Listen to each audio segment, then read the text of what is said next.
મારી channel health હેબિટમાં આપનું સ્વાગત છે। મિત્રો, આજે હું લઈને આવ્યો છું સવારમાં વહેલા ઉઠીને બ્રાહ્મી ખાવાથી શું શું ફાયદા થાય છે। બ્રાહ્મી એ જાણીતી ઔષધિ છે જે મુખ્યત્વે માનસિક અને મગજની તંદુરસ્તી સુધારવા માટે વપરાય છે। તે મગજના કાર્ય અને સ્મૃતિમાં સુધારો કરતું, તણાવ ઘટાડતું અને મગજને શાંત કરતું માનવામાં આવે છે। બ્રાહ્મી ખાવાના ફાયદામાં પહેલું છે મગજની કાર્યક્ષમતા વધારે છે। બ્રાહ્મી મગજના કાર્યને સુધારવામાં મદદરૂપ થાય છે, ખાસ કરીને યાદશક્તિ અને ધ્યાન પર સકારાત્મક અસર કરે છે। બીજું, તણાવ અને ચિંતામાં રાહત આપે છે। તે એકેપ્ટોજન છે જે ચિંતા અને તણાવનું સ્તર ઘટાડવામાં મદદ કરે છે।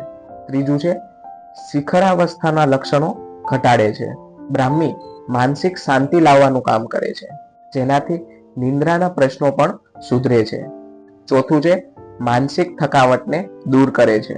લાંબા સમયથી માનસિક કાર્યમાં લાગેલા લોકો માટે બ્રાહ્મી થકાવટ દૂર કરવામાં સહાય કરે છે।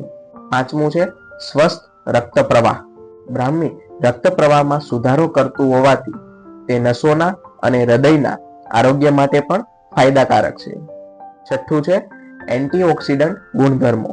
બ્રાહ્મી એ રેડિકલ્સ સામે લડવા માટે મજબૂત એન્ટીઓક્સિડન્ટ તરીકે કામ કરે છે, જે બળતરા અને વૃદ્ધાવસ્થા સામે રક્ષણ આપે છે।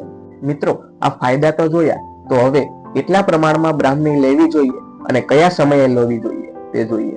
બ્રાહ્મી પાવડર ચોથા ભાગની અથવા તો અડધી ચમચી દૂધ અથવા તો પાણી સાથે સવારે ખાલી પેટે અથવા તો ભોજન પછી લેવામાં આવે છે। બ્રાહ્મી કેપ્સ્યુલ અથવા તો ટેબ્લેટ રોજ 300 થી 500 મિલીગ્રામ લેવી જોઈએ, પરંતુ હા, તે ચોક્કસ તમારા નિષ્ણાતની સલાહ મુજબ લેવી જોઈએ। જો મિત્રો, અમારો આ વિડીયો તમને પસંદ આવ્યો હોય તો વધુમાં વધુ શેર કરો તેમજ લાઈક અને સબસ્ક્રાઇબ કરો।